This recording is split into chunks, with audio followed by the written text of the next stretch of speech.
poštovani prijatelji, hvala vam što ste večeras ovde.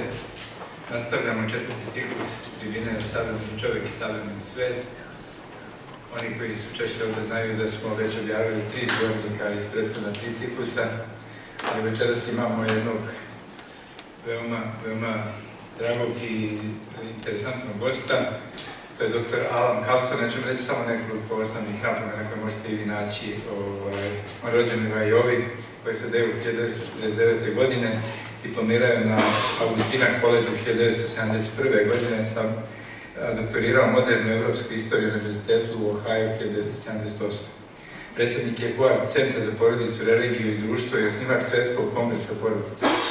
Od 2008. godine gostujući je predavač za političke nauke i istoriju na Hillsdale koledžu u državi Michigan.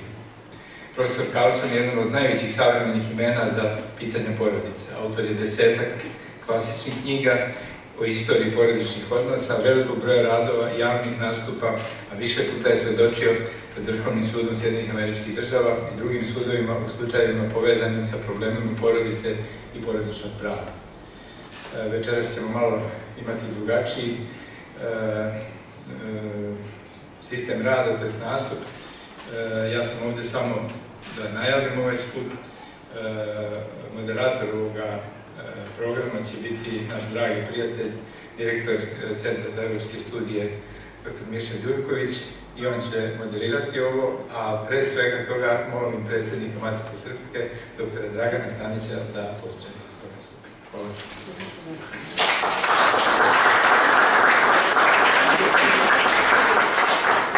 Dame i gospodo, poštovani matičari, poštovani gospodine Karlson, dragi Mišo, nama je zadovoljstvo u Matici da nastavimo saradnju sa Institutom za evropske studije, jer ovom saradnjom mi obezbeđujemo zaista da mnoga otvorena pitanja savremenog sveta budu tema izlaganja upravo u prostoru Matice Srpske. Matica Srpska je poznata po svom odnosu prema prošlosti, ali mi nastavimo naravno da i ta pitanja sadašnjosti i budućnosti otvorimo u meri u kojoj se to može povezati upravo sa situacijom i prošlosti. Danas je zadovoljstvo da imamo u gostima doktora Alana Kарлsona, koji ima zaista veliki broj empirijskih i teorijskih istraživanja u vezi sa sudbinom porodice, a za sudbinu porodice Matica je itekako zainteresovana i dalje smatramo da je to jedna od važnih ćelija za svako zdravo društvo. I to je razlog eto više što smo ove naše programe koje najčešće organizujemo samo u okviru matičnih aktivnosti, sada evo smestili i u ovaj ciklus Savremeni čovjek i savremeni svet, držeći da ove iskustva koje će gospodin Karlson opisati, iskustva u porodici u Sjedinjenim Američkim Državama, biti interesantna i za sve one koji promišljaju danas sudbinu porodice i u Srbiji, i u Evropi, pa i širom sveta. Mr. Karlson, thank you for coming here, and I hope that you will enjoy your stay here in Novi Sad, Belgrade, and Serbia. Thank you. Misha.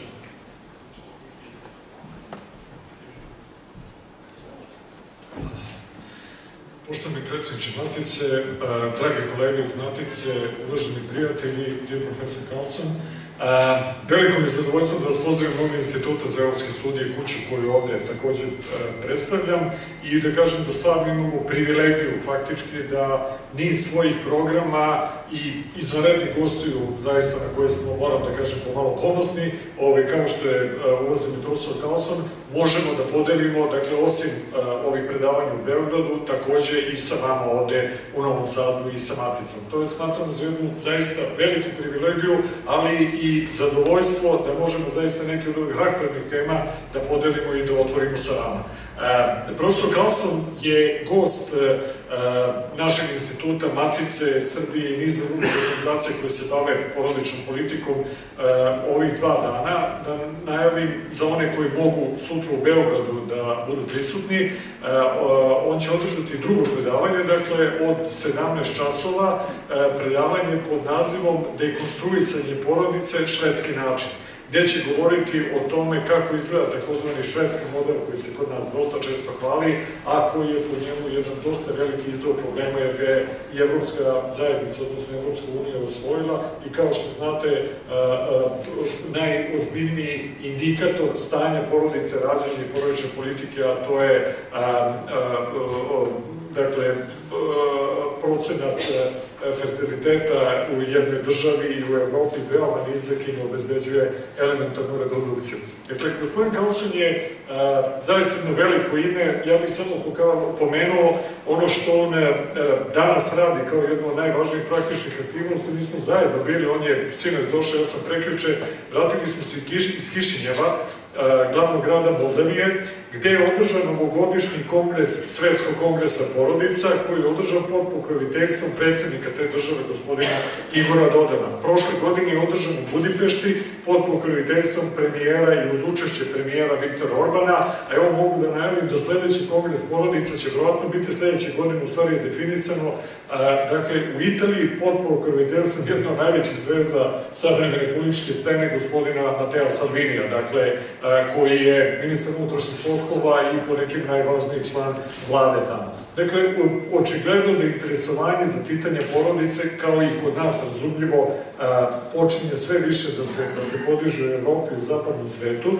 I Svetski kongres porodice je jedna organizacija koja okuplja ljudi iz celog sveta. Bukvalno bilo je predstavnika iz Afrike, Latinske Amerike, puno ljudi iz Rusije, zapadne Evrope i tako dalje.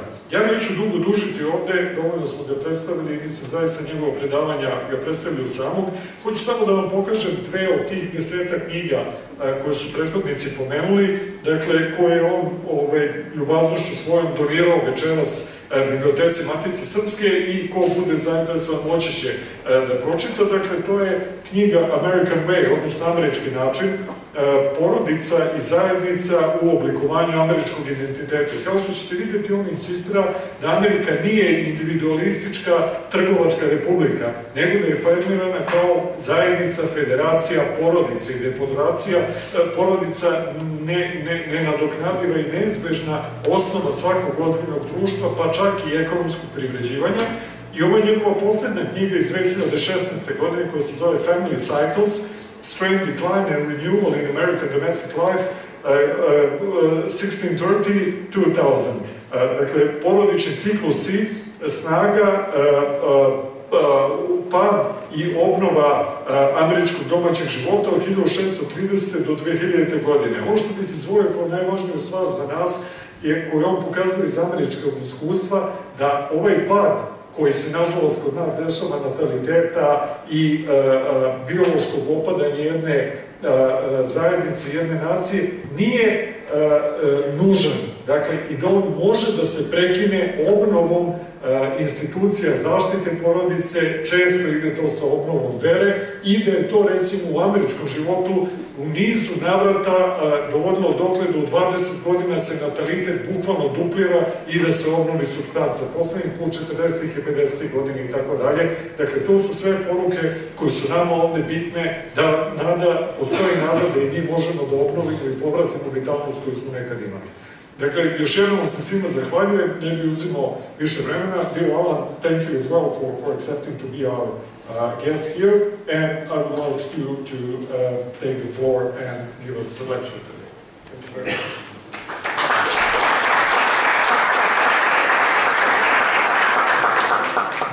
Thank you very much, and it is a great honor for me to be here in this venerable and important institution. I am very grateful for the invitation. Just briefly to translate, okay. Dakle, zahvaljujemo se svima, za ove koji ne znaju engleski, i veliko mu je zadovoljstvo i čast da bude u ovoj uloženoj značajnoj instituciji. And the rest will be up here, right? Yeah. Okay, excellent. Popular mythology holds that the United States of America is a land of individualists, the lone frontiersmen of colonial times, the acquisitive capitalist or solitary cowboy of the 19th century, and the future internet tycoon in his garage in recent times. The American identity this myth holds is free of the communitarianism found among other peoples.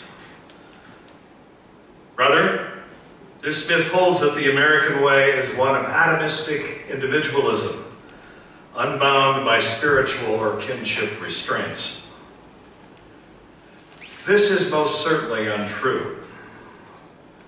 The historical record actually shows Americans to have been a strongly communitarian people, bound by familial and religious obligations.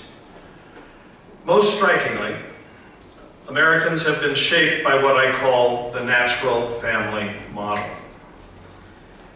The recurring features of this family form have been early and nearly universal marriage among adults, high fertility, close attention to parenting and children, complementary rather than equal gender roles, flexible but real intergenerational bonds, stability, and an aspiration toward family economic autonomy or liberty. This authentic American way differs sharply from the historic West European pattern identified by demographer J. Hajnal and evident since about 1700, involving a high or late average age for first marriage, a high proportion of people who never marry at all, and relatively low fertility. The American attachment to this natural family model began with the founding of the first successful English settlement in North America, the Massachusetts Bay Colony of 1630. These Protestant separatists, or as they were called, Puritans, sought to escape the moral disorders of Europe. In historian Perry Miller's words, they were an organized task force of Christians executing a flank attack on the corruptions of the old world, an essential maneuver in the drama of Christendom, seeking a true reformation of Christian faith that might be achieved in America after it had failed in England. At the core of the European social vision was the Christian home, or as they preferred, the family church. They came to America to increase the body of Christ through the procreation and rearing of godly children. Puritan homes featured daily family prayer, home Bible study, the singing of hymns, and father-led discussions of sermons. The family so served, in the words of historian Amanda Porterfield, as the nucleus of moral armament and social stability in the Puritan project. Marriage, as one pastor explained, is the seminary of the Commonwealth, seed plot of the church, pillar under God of the world. Popular mythology also casts the Puritans as a joyless, almost sexless lot. In fact, they were exuberant procreators. Women married at age 19 or 20, men at an age of about 24. Virtually all adults married. And most husbands and wives lived out their lives together, for the New England climate was actually relatively healthy. Most notably, they had huge families. The early generations of Puritans in New England averaged 9 children per couple, 90% of whom had reached adulthood. Sometimes the results were more startling. In the Puritan village of Billerica, today it is a suburb of the city of Boston, there were, in the year 1680, 26 families that had 10 children each, 20 families with 11 children each, 24 with 12 children each, 13 with 13 children each, 5 families with 14 children each, 1 family with 15 children, and one family with 21. In total, Billerica counted 90 families with 1,043 children, an average of 11.6 per family. This was a true kingdom of children. Indeed, demographer Jim Potter reports that the natural growth rate through fertility alone of Massachusetts Bay Colony in the second half of the 17th century was extremely unusual, if not unique, in human history. The same natural family pattern appeared among subsequent migrant groups coming to America.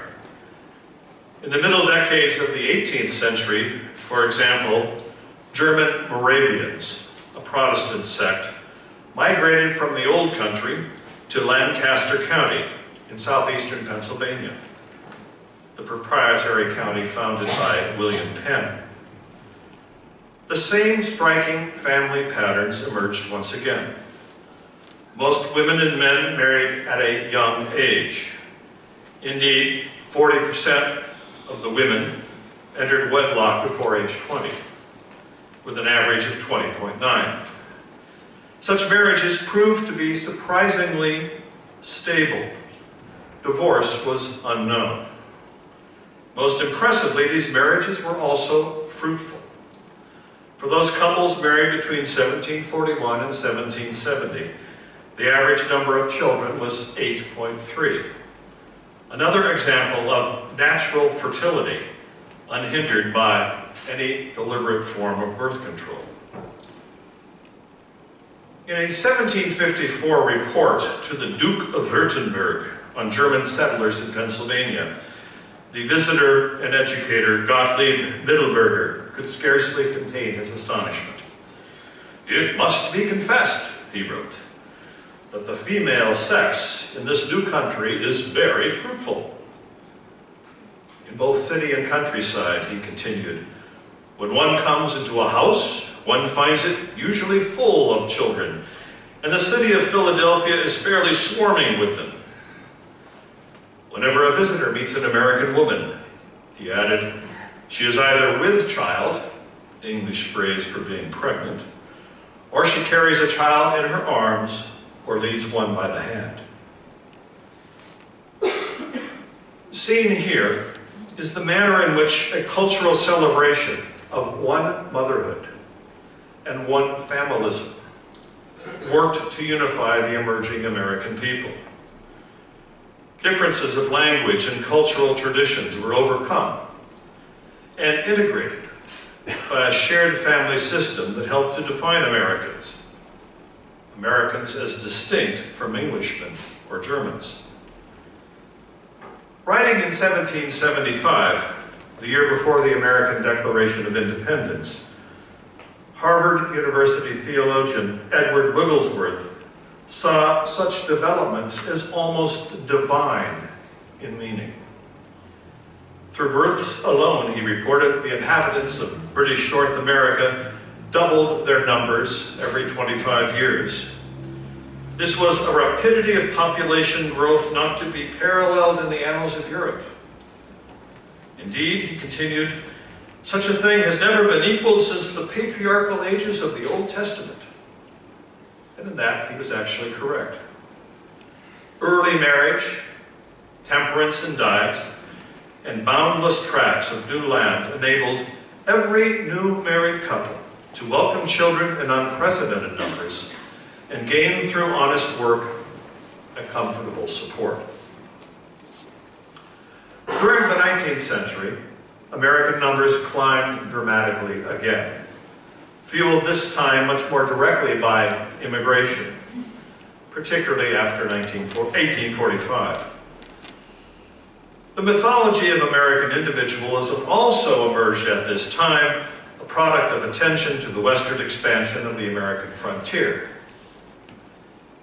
In fact, though, this development too was actually driven by communitarian forms and a common natural family system. The great American historian Frederick Jackson Turner emphasizes how the frontier experience, the meeting point between savagery and civilization, shaped both Americans and American democracy, as he colorfully wrote. The American wilderness masters the colonist. It finds him a European in dress, industries, tools, modes of travel and thought. It takes him from the railway car and puts him in the birch bark canoe. It strips off the garments of civilization and arrays him in the hunting shirt and the moccasin. From the earliest settlements in the 17th century until the closing of the American frontier in 1890, when the last empty arable or farming land was settled, each advance of the frontier meant a steady movement away from the influence of Europe, a steady growth of independence on American lines. Except for the earliest trappers and hunters, though, this settling of the frontier occurred through morally grounded families. As Turner summarizes, the hunter and the fur trader who pushed into the Indian country were followed by the pioneer farmer, whose family constituted a self-sufficient economic unit, raising their own food, weaving their own clothing. Viewed from another angle, the tide of new immigration from Europe flowed to the frontier, ever less English in composition. Between 1830 and 1880, the number of American farms increased by 400%, reaching 4,565,000 in number. While the population of New England was now relatively stagnant, early marriage and natural fertility, producing 8 or 9 children per family, could now be found on the new farms in the territories and states of Iowa, Nebraska, Minnesota, the Dakotas, and Montana. These were, by and large, immigrant families, mostly from Germany and Scandinavia, which once again adapted to the unique American environment and renewed America's distinctive family way. Again, concentrated around one motherhood, one families.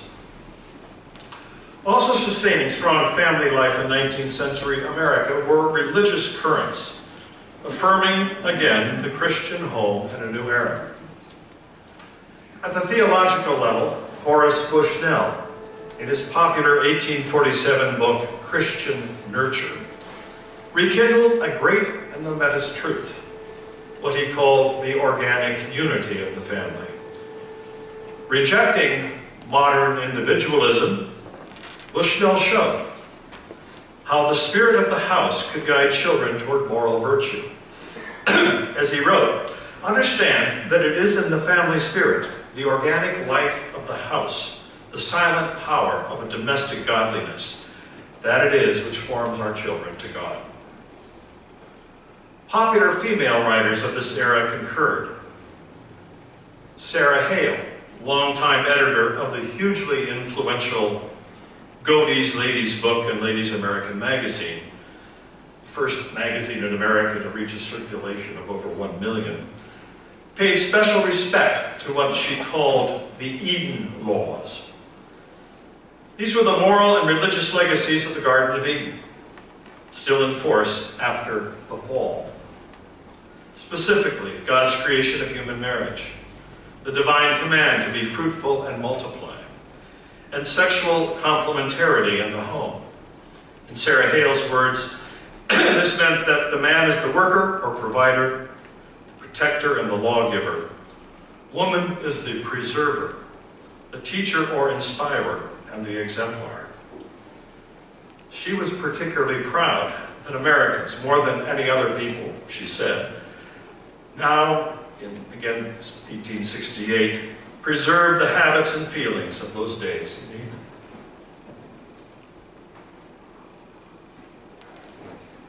Immigration into the United States of America surged again between 1890 and 1914. Fewer Germans were now involved. Many more from Southern and Eastern Europe, including for the first time significant numbers from the Balkans. When nationalist tensions exploded into the Great War of 1914, and more especially after the US entered the war on the Allied side in 1917, all recent immigrants into the United States became objects of scrutiny, of suspicion. Strong ethnic enclaves in the major American cities, German, Polish, Swedish, Slavic, Italian, Greek, Jewish, drew particular suspicion. Foreign language newspapers faced censorship and suppression. Across the land, cries rose for the urgent Americanization of the immigrants. Much of what followed was cruel, useless, and occasionally humorous, such as a federal campaign against the eating of spaghetti. However, one serious and influential response did emerge. In 1918, a woman, Frances Keller, became the director of Americanization work for the federal government's Bureau of Education. She openly asked, "Surely there must be some key to assimilation which will open the doors of racial and American institutions alike, through which both the native and foreign-born may pass freely." Keller soon found her answer in a familiar place, the American home. Immigrant men, she realized, would be assimilated through military service and through the economic system, particularly as workers in factories. Children would be Americanized through the public schools. This left the foreign-born woman and her home as the most vulnerable spots in defense of American values. Yet her response was also clear. If we start with the family and work upward, we get a sound city that will stand the strain of any crisis because its weakest links are strong. Approached from the neighborhood and family and met squarely, the problem of Americanization, of assimilation of immigrants, can be solved adequately. Framed another way, Keller believed that American unity could be achieved again through an emphasis on a common motherhood grounded in strong families. One motherhood, one familism.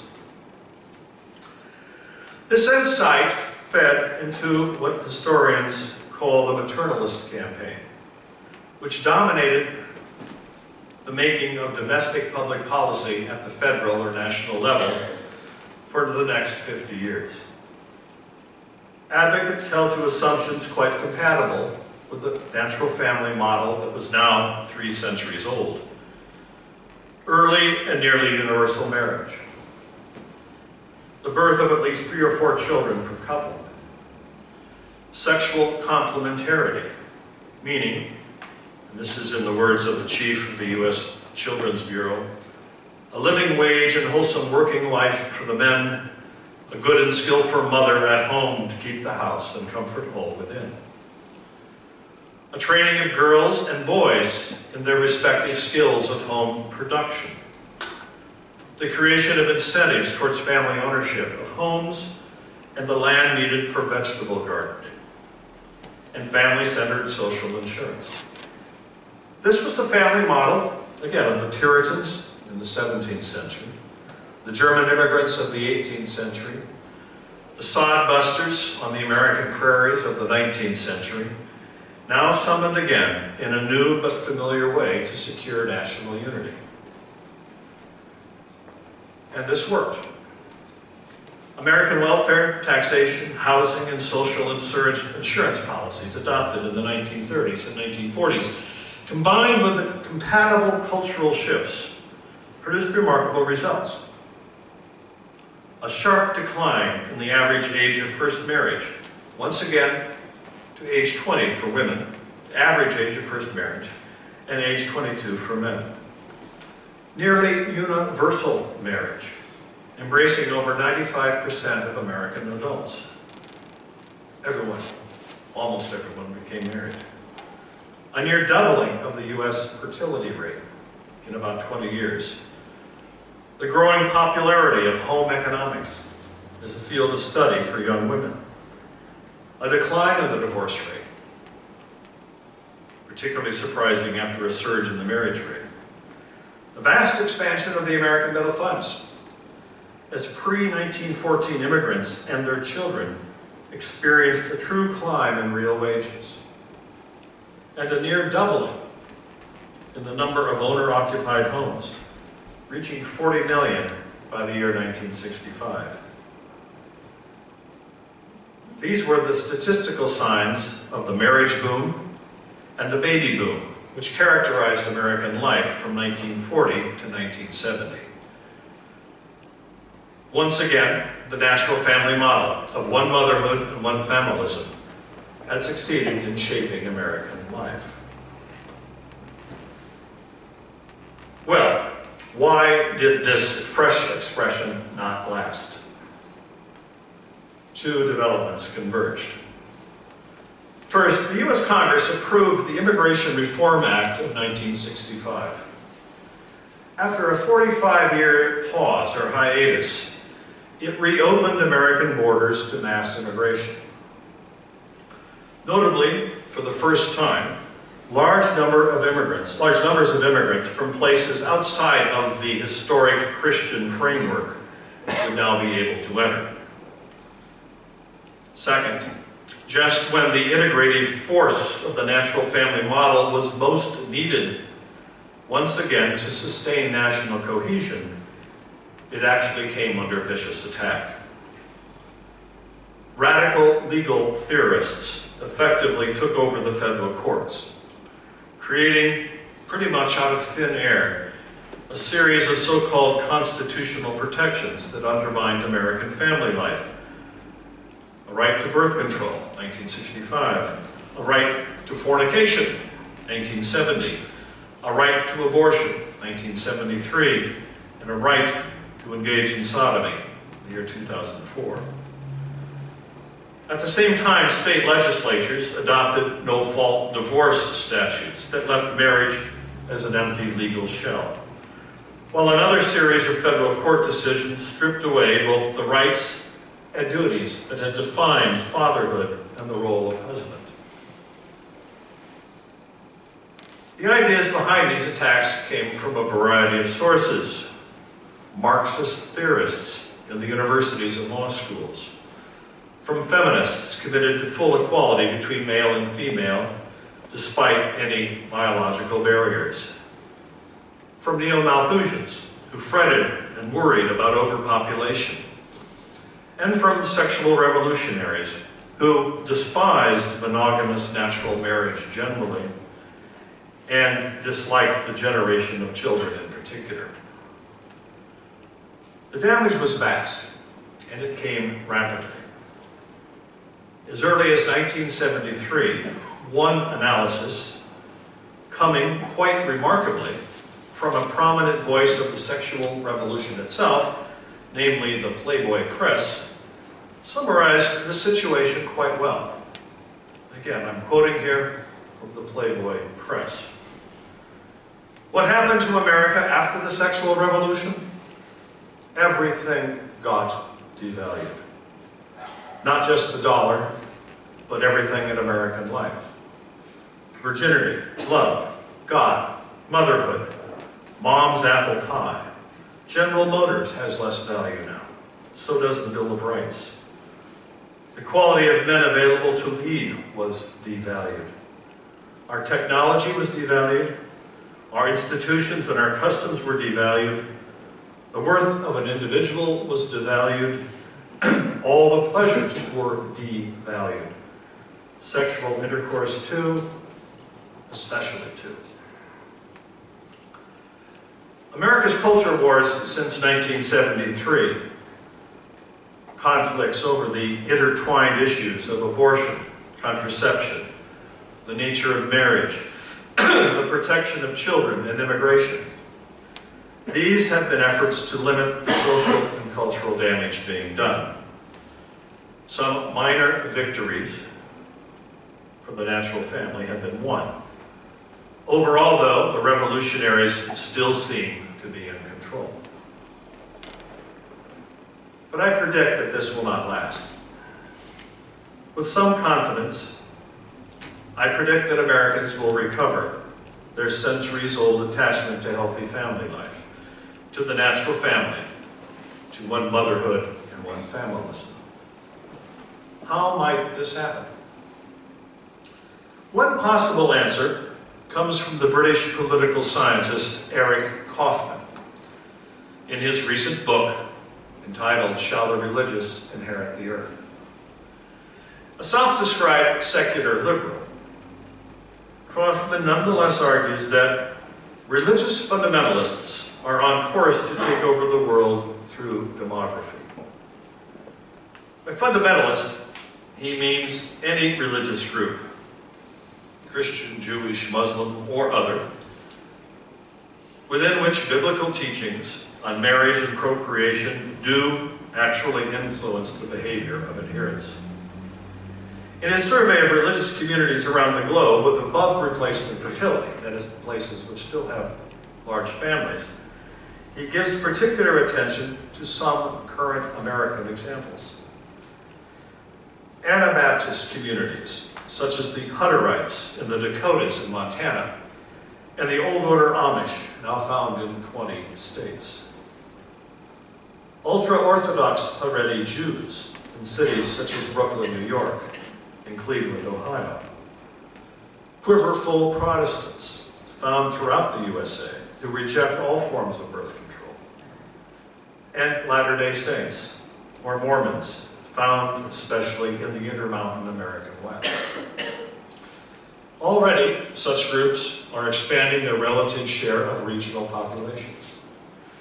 For example, in 1900, the Old Order Amish, and you may probably have seen pictures of them, Old Order Amish who still speak German as their language of family life and worship, they numbered only 5,000 in the year 1900. Today, through natural increase alone, they number 350,000 and are resettling the American countryside. If compounded over several more generations, the results become stunning. Kaufmann concludes, it will be a century or more before the world completes its demographic transition. There is still too much smoke in the air for us to pick out the peaks and valleys of the emerging social order. This much seems certain. Without our new secular liberal ideology to inspire social cohesion, fundamentalism cannot be stopped. The religious shall inherit the earth. And if this occurs, Americans would once again appear before the world as a strongly communitarian people, one bound by familial and religious obligations, a people again in conformity or harmony with the natural family model. And yet, it is important that I note, in closing, that this model is by no means uniquely American. Rather, the natural family is a fixed aspect of the created order, ingrained in human nature everywhere. As an ideal, it is a universal aspiration in all healthy cultures. It rests on the lifelong union of a man and a woman for the purposes of sharing love and joy, procreating a full quiver of children, providing for their moral and practical education, building a vital home economy that provides security in times of trouble, and binding the generations. Such families working together serve as the first locus of any strong and healthy political community. As the great American president Theodore Roosevelt once explained, each nation is nothing but the aggregate of the families within its borders. The World Congress of Families Project, which I helped launch 23 years ago, actually launched in Moscow, Russia, of all places, works to support and encourage this renewal of the natural family model in every nation. It is my solemn hope that Serbia, too, after a century of turmoil, can find its own unique path back to this rich and bountiful family model. As the American founders commonly closed their letters and speeches, I wish you all Godspeed.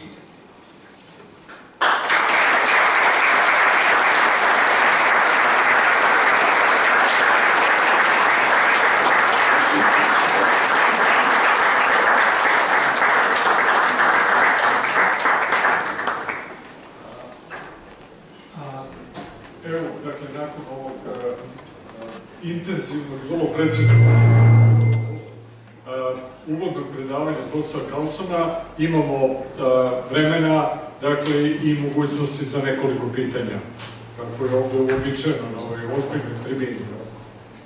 Izvolite.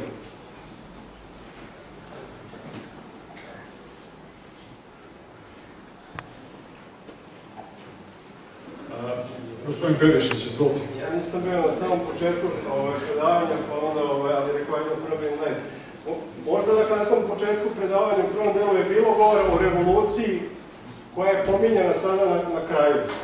Da li bi moglo više izlagač da nam kaže o kakvoj revoluciji je reč? Pretpostavljam da je pominjeni kulturni ratovi i tako da posle ove analize koju je Klejboj dao. Dakle, pretpostavljam da misli na seksualno, da, ali verovatno i pop kulturi i tako dalje, da je ta revolucija bila sve obuhvatnija.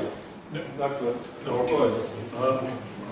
Our friend asked if we could comment a bit more about the period of the 60s and 70s actually, like the sexual revolution, but also revolution of popular culture and ideas that brought to the cultural war. So especially if you could comment a bit about the influence of popular culture in general, you know, changing the family values.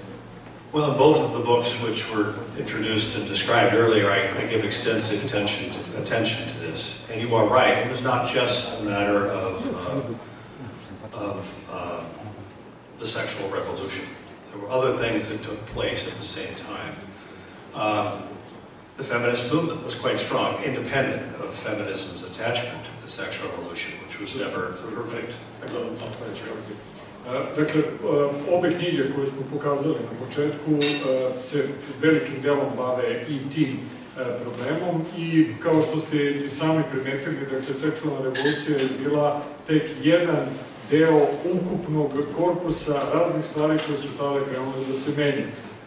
Posebno ono na čemu ističe profesor Karlson jeste ogroman značaj feminističke ideologije, dakle, koja je tada krenula u vrlo radikalnom vidu da se širi i da promoviše odvajanje, dakle, odvojenost od institucije porodice.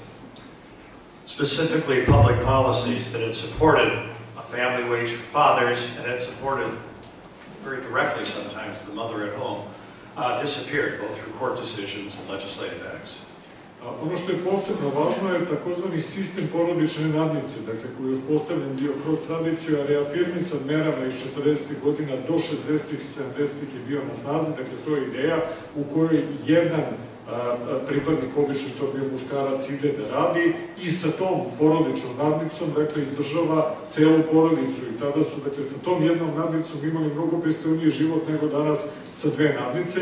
Međutim, dakle, preko, i to je ono što je vrlo bitno, niza odluka kongresa i pre svega odluka sudova, a naročito Vrhovnog suda tokom 60. godina i početkom 70. taj režim je ukinut i svesno se išlo na to faktički da se što više žena izbaci na tržište rada. Public policies that had supported a strong middle class, which is very essential to, and widespread property ownership, I think very essential to strong families. Those policies gave way to neoliberalism in economic theory, which over several decades reduced the middle class, created a few very rich, and a much larger pool of people in relative poverty. Dakle, javne politike i ceo sistem socijalne i svake druge politike koji je do 60. godina bio na snazi i koji je posebno insistirao na formiranju jake srednje klase. On ističe da je jaka srednja klasa suštinska za svako ozbiljno društvo koje misli da prosperira, preživi i tako dalje. Dakle, te javne politike su izmenjene nizom novih politika koje su, dakle, posebno insistirale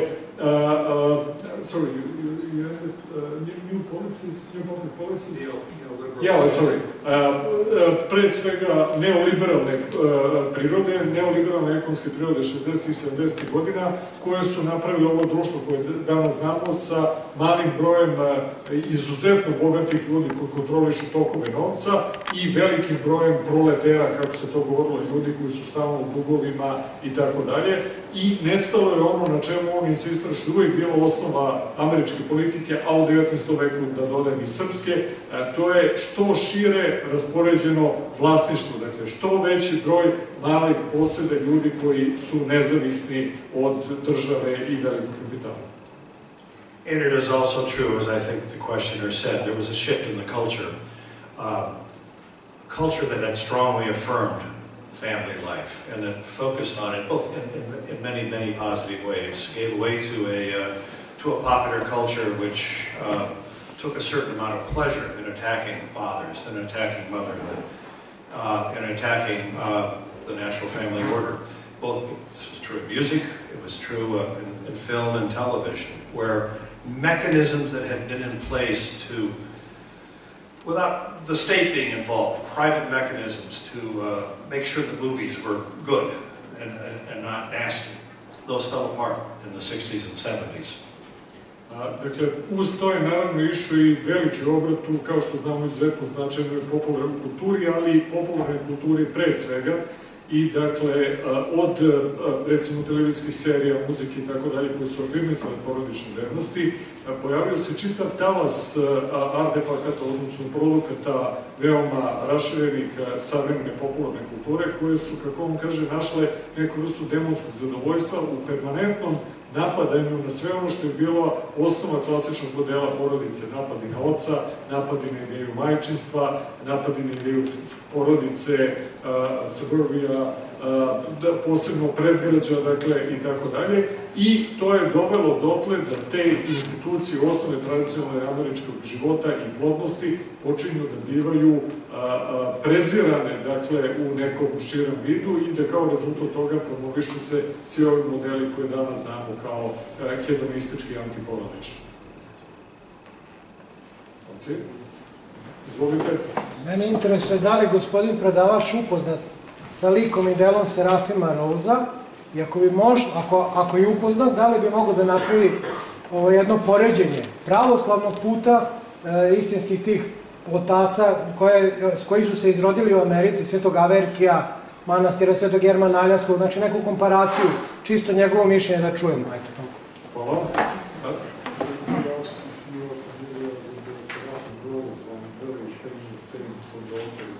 Generally, he asked about the influence of orthodoxy. How much do you know orthodoxy influences family issues?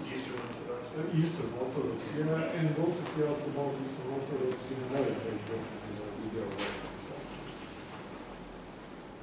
Eastern Orthodoxy in America has been in terms of public policy and presence, has been quite insignificant until recently. The Eastern Orthodox communities, particularly the Greeks, and some from elsewhere in the Balkans, and a handful of Russians, some Russians, just kept very quiet in American life through most of the 20th century. That has changed, though, recently. The Eastern Orthodox Church is growing in America through converts, quite a few converts recently.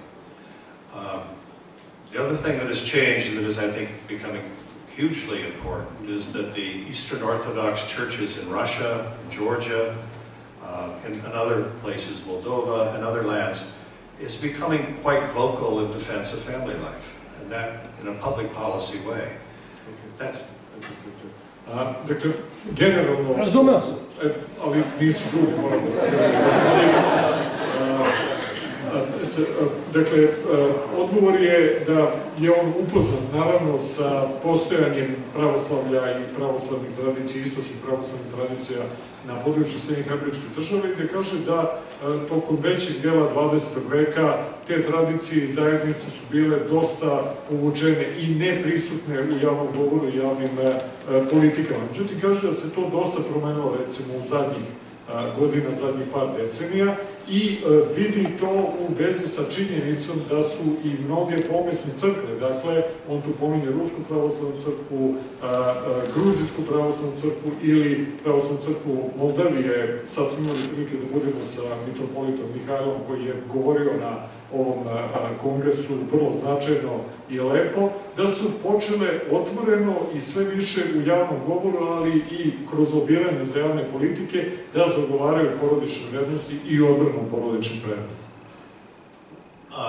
I'm one of the editors of a magazine in America called Touchstone, a Christian magazine that comes out 6 times a year, but its two main editors are both members of the Antiochian Orthodox Church, and I think it's becoming one of the most important, if not the most important, really, Christian journal in America.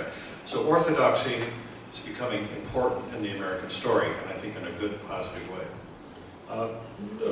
Gospodin Karlson je pomenuo da je član uredništva jednog vrlo značajnog i, moram kažem, vrlo dobrog časopisa koji se zove Touchstone, i njegovi izdavači, dvoje glavnih izdavača i vlasnika zapravo, gospodin Jim i Patricia Kirchner, su oboje prešli u istočnu pravoslavnu veru, i on smatra da je to trenutno najbolji hrišćanski časopis u Sjedinjenim Američkim Državama, pa je i to jedan od indikatora koliko pravoslavlje i istočno pravoslavlje, jer on kaže, postaje značajno za intelektualce, ali i za druge ljude u javnom govoru i delovanju Sjedinjenim Američkim Državama.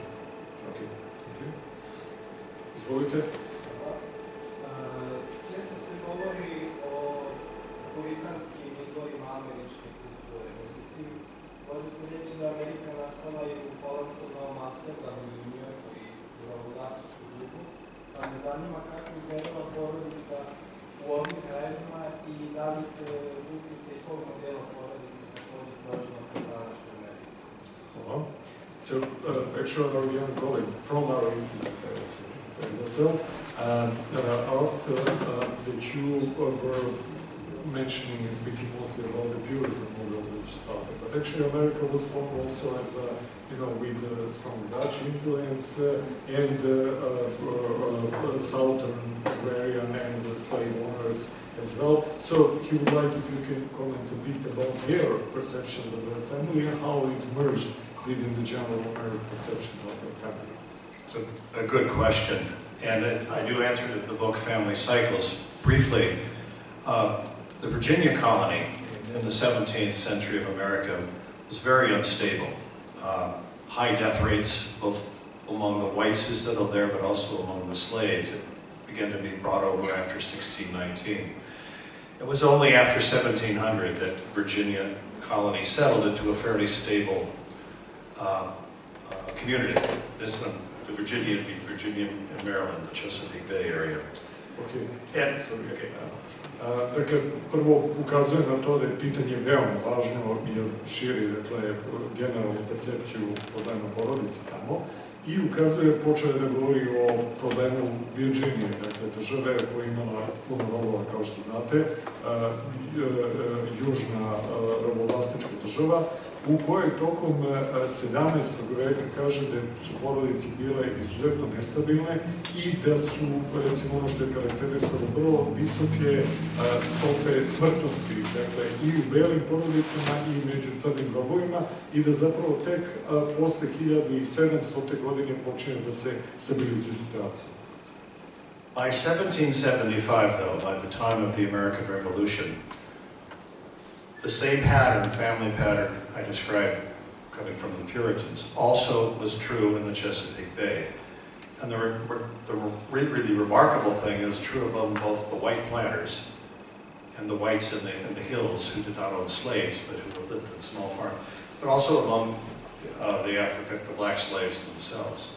The same natural family pattern emerged. High fertility, the survival of children to adulthood, marriage. The slave system in the 18th century settled down into something not as intolerable as it became in the 19th century. It was actually kind of mellowed a bit. It's a more complicated story.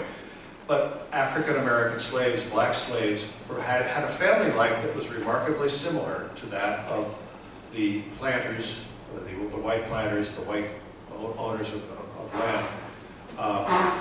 Again, in terms of marriage, in terms of number of children, in terms of survival of children. As one demographer said, African American slaves and their family patterns were more like their white owners than either group was when compared to people back in England or in Africa. Okay. Dakle, tokom 18. veka, kao što smo rekli, taj model je počeo da se stabilizuje i do 1775. godine, vreme pre izbijanja revolucije, kao što znamo i pobune u SAD-u, on kaže da se i među belom populacijom, dakle među prvovlasnicima i vlasnicima zemlje, malim privrednicima, kako se zove, poljoprivrednicima, ali i među crnočkom populacijom, dakle među robovima, ustalio porodični model koji je karakterisao i druge delove, dakle ovo što je on pričao, gde je govorio o visokom nivou, dakle i braka, i rađanja dece, i preživljavanja najvećeg broja dece do nivoa, dakle, niske stope smrtnosti i tako dalje. I kaže da je to polako već stvorilo jednu osnovu za pripadnost kompletne te populacije zajedničkom porodičnom modelu na prostoru SAD-a. I inače nisam pomenuo, dakle, time se bavio u knjizi Family Cycles, odnosno porodični ciklusi u SAD-a, gde pratite uspone i padove rađanja porodičnog modela i tako dalje. Ok, slobodno, dakle, sa pitanjima. I have one until somebody else comes. We were speaking quite a lot, frankly, today, and also at the Congress, about the issue or, well, bioethical challenges and so on, but also about the return of eugenics as a practice in many ways, especially something which many people connect with neo-paganism and fall of the sanctity of life at the West, but also around that. Could you comment upon that, because you wrote a book on Margaret Sanger and eugenics recently? I just have to translate. Ja sam rekao da imam jedno pitanje dok neko se ne ohrabri slobodno. Dakle, ovih dana smo pričali na kongresu i danas tokom druženja i putovanja ovde o problemima koje, recimo, bioetika i bioetički izazovi predstavljaju danas za porodicu. Dakle, kao što znate, kod nas se otvorila priča isto o surogaciji, eutanaziji, mnogim ovim stvarima. I pitao sam ga prosto da li mogu da komentariše o tom povratku eugenike, dakle, eugeničkih mera, gde abortus je jedna od tih stvari koja se šire i nameću. Dakle, i pošto je on objavio jednu izvanrednu knjigu pre 3-4 godine o veoma značajnoj osobi koja se zvala Margaret Sanger i koja je bila i do dan danas neki smatruju najozloglašenije osobe u 20. veku, dakle, koja je promovisala eugeničke mere veoma popularne u Americi 20. i 30. godina, i prosto hteo sam da ga zamolim da komentariše koliko je taj povratak eugenike vezan sa opadanjem značaja religije i povratkom paganizma kao faktičkog modela percepcije sveta. Eugenics is today associated very heavily with Nazi Germany, but the eugenics movement was extremely powerful in England and in the United States before the Nazis came along. It had almost no opponents, say in 1920. Everyone thought eugenics meant happy marriages, responsibly birthed children, genetically healthy children. And that's how eugenics sold itself. The dark side of eugenics was not immediately apparent. Margaret Sanger, the architect of American birth control policy, or the advocate for an end to bans on birth control, cleverly used eugenics arguments to advance her agenda. She also cleverly used and supported Christian eugenics. You think, well, that's a strange thing. But, sort of it. Dakle, on govori o tome kako je išla Prvo što je podsjetio, naravno, da se priča o eugenici danas i posle Drugog svjetskog rata najviše povezivala sa onim što su praktikovali nacisti, dakle u periodu 30. godina i 40. dok su mogli. Međutim, on podsjeća da su pre svega tokom prvih 10 godina, onda posebno 20. godina u Sjedinjenim Američkim Državama i u Engleskoj, pokreti eugeničara bili izuzetno jaki i da im se faktički niko ozbiljno nije se prostavljao, da su čak i hrišćanske crkve učestvovale u eugeničkom pokretu, koji je nudio vrlo lepu priču i prodavao sebe pod firmom čistih brakova, zdrave dece i tako dalje.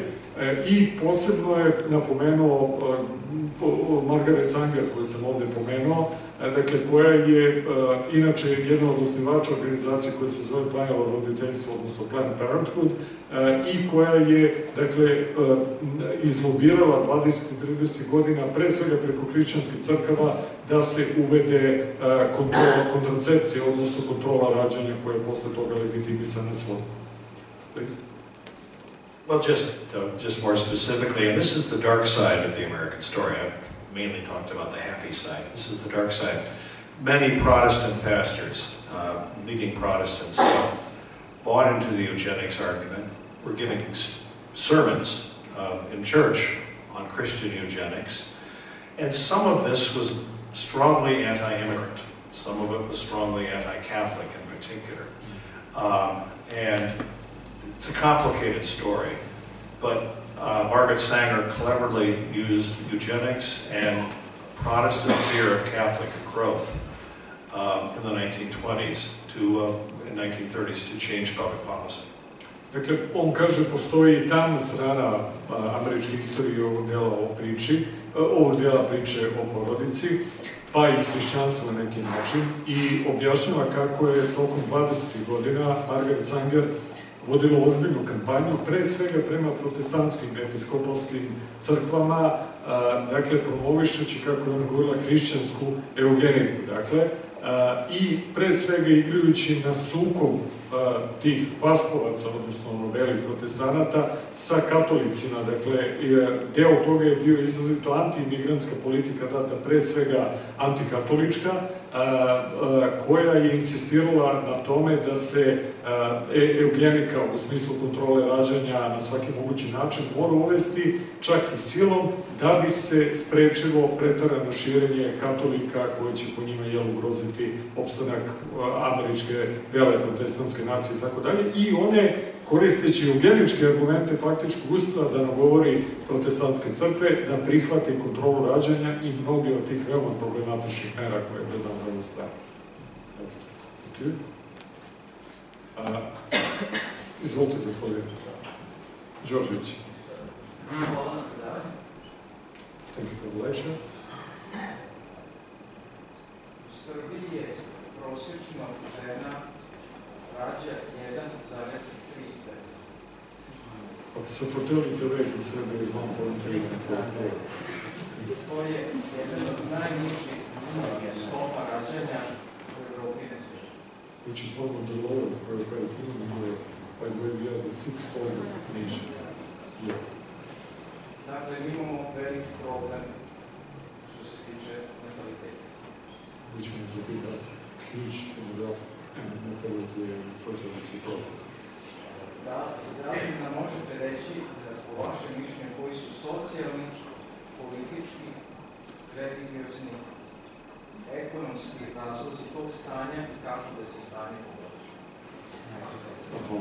So actually he asked about the practical issue. First about what do you think are the causes, social, political, ideological, economical, of this kind of, which is more or less the same like in every European country nowadays. And especially, what would be your recommendation for the improvement of this state?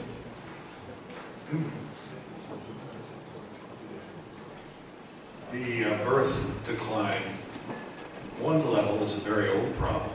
It's a direct consequence of urban industrial life.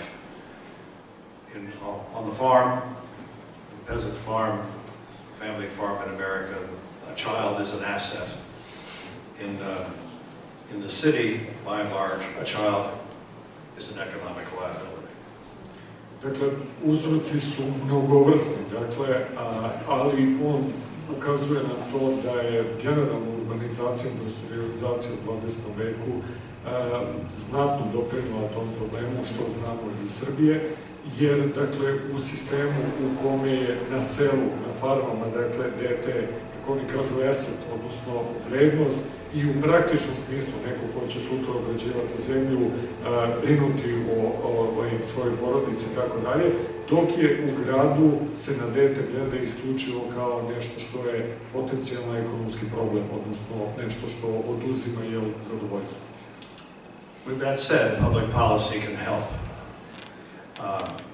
In the United States, the most effective measures taken, and this was back in the 1930s and 1940s, a very generous tax policy. Basically, families with 3 or more children paid no federal income tax. They were basically just taken off the income tax rolls. Very generous housing assistance was given to young married couples. It was almost all federal assistance, direct and indirect, was funneled to young married couples. Another provision of the tax code strongly favored marriage. Our social insurance system gives a strong incentive to full-time motherhood. A special pension was created for homemakers, as they were called. Dakle, on ukazuje na to da zaista postoje značajni primjeri iz novije američke istorije u kojima socijalna politika generalno i ono što kod nas bi nazvali populaciona politika države može znatno da pomogne. I to su primjeri pre svega iz 30. i 40. godine sa američkim državama, gdje on naveo nekoliko tih mera. Jedna od tih je pomoć za sticanje kuća, posebno u predgrađu. On ima čitavu priču o tome kako je Amerika nacija predgrađa, postala 40.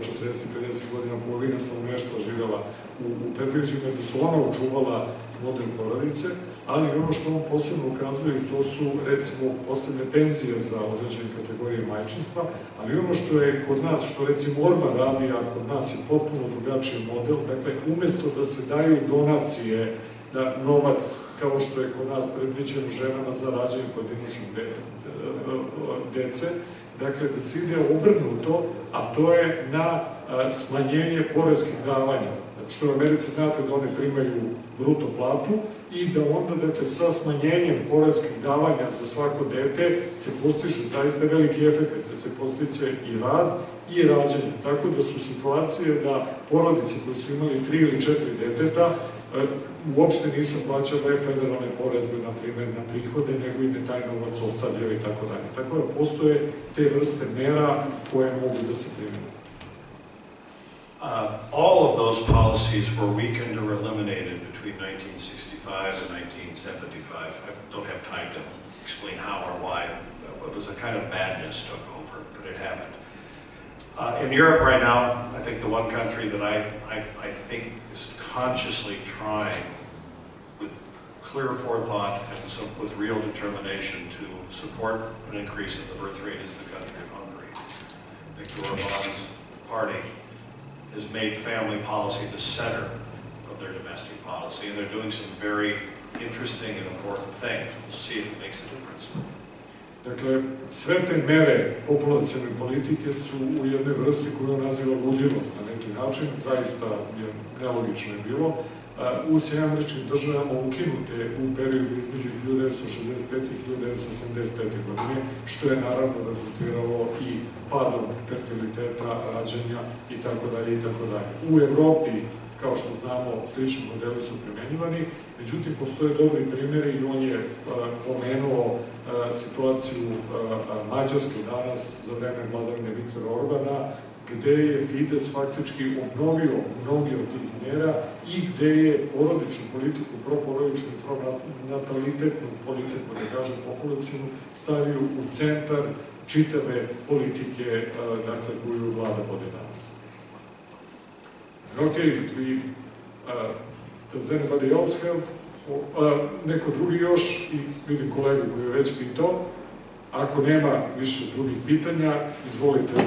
Mene samo zanima koliko se radi na tom približavanju ljudi koji isto misle protiv neoliberalnog koncepta života, da li se radi na tom približavanju tih organizacija, da je gospodin profesor predstavlja pravu Ameriku, znači, što je vladika Nikolaj rekao u jednom, pisao je za New York Times, jedan časopis, i rekao je da se nigde na svetu toliko ne spomenje i ne živi za vaskrsenje kao u Americi. Pa me interesuje, da li se radi na otkrivanju te prave Amerike, da se Amerika ne predstavlja samo kao Hollywood i Coca-Cola kultura, i da li ima tih društava koji, znači, rade na tome, samo me to interesuje. Hvala. So this would be the last question. So actually, he liked that you mentioned, the Orban and this kind of politics, but generally he asked if in America and generally in the world there is what we were doing de facto, some kind of coordination or try to unite people of this kind of thinking and working or practicing so people can really fight for these kind of values. And he's asking if in America, maybe during now the Trump's incentives, there are some kind of moves to revive this, what we call true and traditional America, instead of, showing that America is only America of Coca-Cola, popular culture, and so on and so on. Yes, two answers. One, the new administration, I don't want to talk about Donald Trump in any depth, but the recent tax reform that the United States adopted contained a very important provision restoring tax protection to families with children. It's called our Child Tax Credit, and it dramatically increased its value and made it available to just about every American. I think it's going to have a very positive effect. It was a very important step in the right direction. More broadly, the project I've helped start, the World Congress of Families, is an attempt to support efforts to renew marriage culture and to raise fertility around the globe. And I think it's starting to catch on. We just held a Congress in Moldova with the blessing and strong support of Moldovan President Dodon. We've just announced, because we just received word that the new Italian government has asked us to come to Italy in next March to hold a World Congress of Family meeting in Verona. And again, with support from the highest level. And again, these meetings are meant to encourage cooperation, to learn from each other, to study public policies and cultural policies that can help. And it's starting to catch on. Okay. Dakle, samo dva odgovora su vrlo značajna ovde. Prvo što se tiče same američke države, on je pomenuo da Trumpova administracija sa svim svojim, problemima, čudnim odlukama, programa i tako dalje, na ovom području je uradila nekoliko zanimljivih stvari. On je posebno istakao činjenicu da su poreske reforme koje su urađene u Americi, kao što znate, mnogo toga se lomi preko poreskih reformi, uradile mnogo, postavilo osnovu u kojoj se, kako vam rekao, širi baza za oslobađanje od poreza za mnoge ljude i da je to postalo dostupno faktički svima, da se podstiče rađanje, to je ono što oni nazivaju child credit, odnosno dečji kredit na neki način, mogućnost da se faktički preko poreza ostane više novca u porodici ukoliko u porodici postoji više dece. Ja bih još dodatno pomenuo, recimo, da ima još niz mera. Jedna od njih je to da je, ja mislim, prva simbolička mera koju na unutrašnjoj politici je ta administracija uradila, ukidanje federalnog sponzorisanja svih takozvanih pro-choice organizacija, kao što je Planned roditeljstvo i tako dalje, i mnoge druge, stvari koje pokazuju da se razmišlja makar u tom pravcu.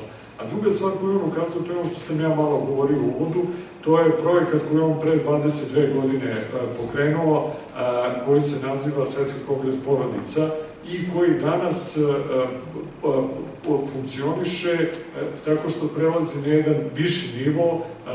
Mnoge administracije i države i predsjednici, ja sam to pomenuo u uvodu, poput Orbana, Dodona i tako dalje, i sada Salvinija pokazuju veoma veliki interes za, da kažem, to znanje koje je akumulirano u radu tih ljudi. Moram samo da, I will just briefly illustrate this unity of the East and West.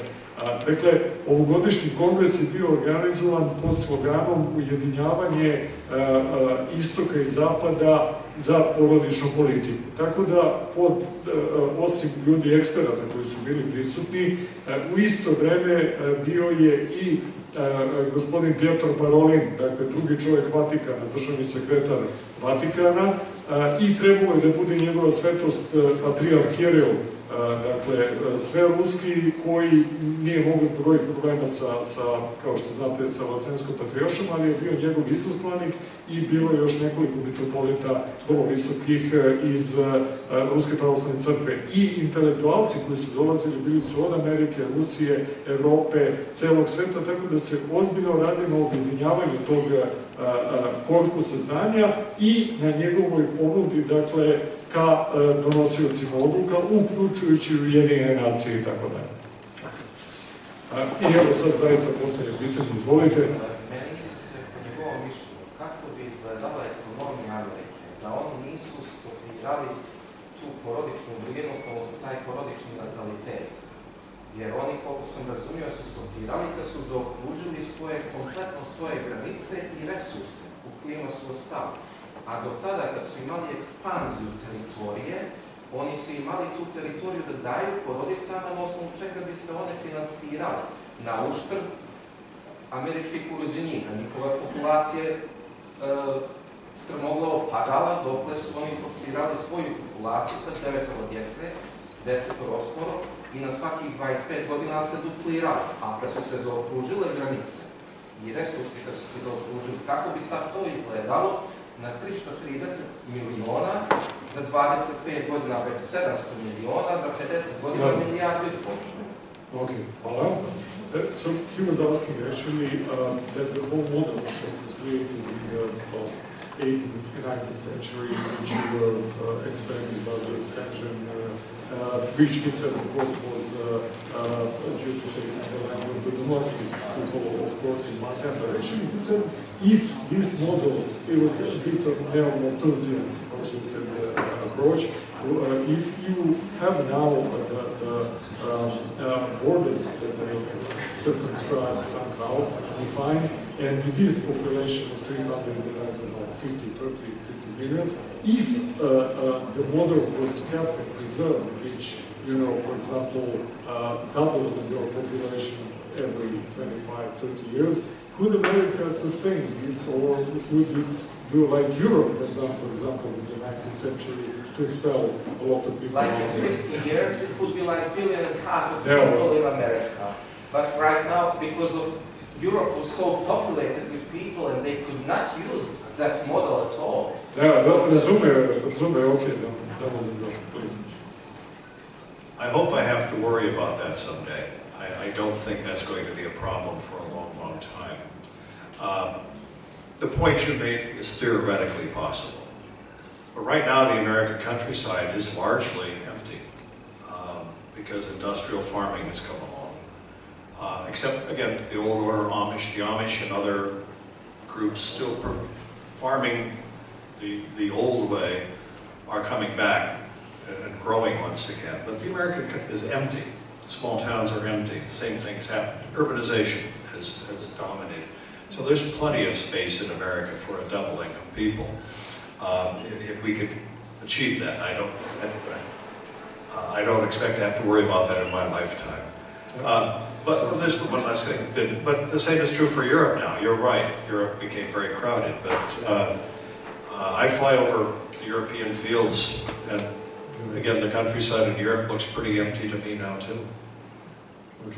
Dakle, on najpre rekao da se nada da će doći nekada u tu situaciju da brine zbog te vrste razvoja i on smatra da je jaka dinamična populacija osnova za preživljavanje i za razvoj i napredak bilo koje zemlje. Međutim, ceo razvoj se američkih država doveo dotle da je pre svega countryside, kako on kaže, odnosno sela i prostori, prerije, da su uglavnom prazni danas, da je tokom 20. veka pre svega urađen veliki transfer stanovništva, da ljudi žive danas u megalopolisima koji broje po 20 i više miliona ljudi i da je taj bogati prostor koji može da ishrani, izdrži ljudi, da se prešlo dakle na industrijsku poljoprivredu u kojoj jedan čovjek obrađuje stotine hektara faktički i tako dalje. On smatra da prosto to nije dobro, sad nemamo vremena za razumijevanje šta to znači za demokratiju, za uopšte način života u toj zemlji, ali on smatra da postoji prostor gdje bi ljudi takođe mogli da se šire i da žive, međutim on kaže da to nije proces koji će se vratno desiti za njegovog života. U Evropi takođe, kaže, jeste u 19. veku, pa i u 20. došlo je do ogromne populacije, tada je bilo priča kako izvoziti populaciju u Australiju, u Američke države i tako dalje. Međutim, u 20. veku i posebno u drugoj polovini 20. veka u Evropi je došlo do sličnih trendova, pa još dinamičniji. Evropa je mnogo starija, ima nižu stopu rađanja nego Američke države i smatra da je problem što su danas veliki prostori Evrope potpuno prazni i što stare stanovništvo. Za Ameriku je rekao da samo Amiši, recimo, danas se šire i osvajaju zahvaljujući svom tradicionalnom načinu proizvodnje, pokrivaju neke prostore. Ja moram da dodam, kažem, Evropa je danas baš zbog tog stanja suočena s jednim velikim izazovom bezbednosti. Dakle, imigracijno pitanje danas je i pitanje kontrole zemlje i političko i bezbednostno pitanje i tamo, kao što mi znamo, gde više nemamo ljude koji pokrivaju taj prostor, doći će neko drugi pa će ga naseliti.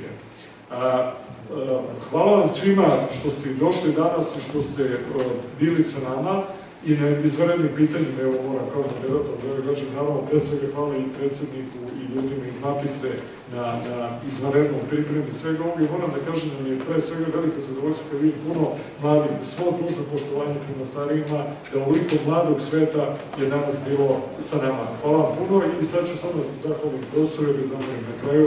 I just thank you to them for coming and being with us, and I especially have to emphasize actually that I'm so happy to see so much young people who were today with us. So you didn't support my comment. Again, it's been an honor for me to be with you, and I hope I've stimulated some new thoughts and some fresh optimism, because I think actually the future is much brighter than it often seems. I have a great faith in the ability of human beings to recover. I think what is there, in my case, as a Christian, their divine destiny. And I'm, again, deeply grateful that you've allowed me to share my thoughts with you tonight.